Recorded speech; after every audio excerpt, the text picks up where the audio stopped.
आरक्षण में चुनाव जीतने की फॉर्मूला दिखाई पड़ती है। आरक्षण आरक्षण आरक्षण आरक्षण आरक्षण कोई आज की कल्पना नहीं है। हमारे संविधान निर्माताओं ने की आर्टिकल 15 और 16 में एससी, एसटी और ओबीसी को आरक्षण का प्रोविजन किया गया है मान्यवर। ये मूल प्रोविजन है, कोई नया नहीं है। इतनी जोर से आरक्षण आरक्षण आरक्षण कर छाती चौड़ी कर चिल्लाते। आज मैं बताना चाहता हूं कि कांग्रेस पार्टी किस प्रकार से आरक्षण विरोधी पार्टी है मान्यवर। इनका कहना और करना दोनों अलग है मान्यवर।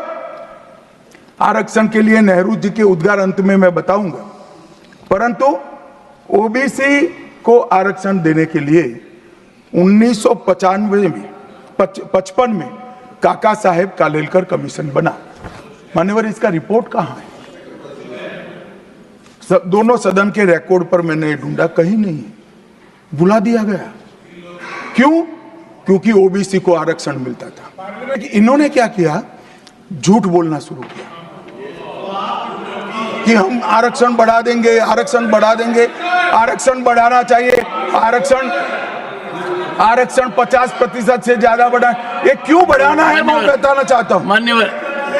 झूठ नहीं, असत्य, झूठ की जगह असत्य चले मान्यवर। आपने भी करेक्ट किया। खड़गे जी की बात को स्वीकार कर लेता हूं। उन्होंने झूठ नहीं बोला, वो सत्य से परे बोले हैं, वो नहीं बोलना चाहिए मान्यवर। इन्होंने 50% से ज्यादा आरक्षण करने की वकालत की। मैं आज देश की जनता को कहना चाहता हूं कि देश के 2 राज्यों में धर्म पर आरक्षण अस्तित्व में है।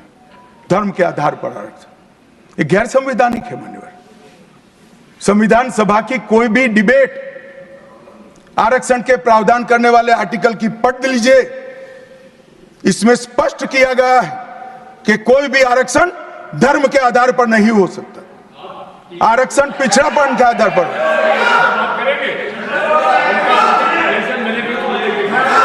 मान्यवर, मगर दोनों राज्यों में जब कांग्रेस की सरकार थी तब धर्म के आधार पर आरक्षण दिया। अब क्या हुआ है? सुप्रीम कोर्ट में रुक जाता है क्योंकि 50% की सीमा है।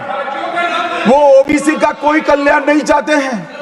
50% की सीमा बढ़ाकर मुसलमानों को आरक्षण देना चाहते हैं मान्य। धर्म के आधार पर आरक्षण देना चाहते हैं। और मैं आज फिर से एक बार इस सदन में जिम्मेदारी तब के साथ कहता हूं, दोनों सदन में जब तक भाजपा का एक भी सदस्य है, धर्म के आधार पर आरक्षण हम नहीं होने देंगे।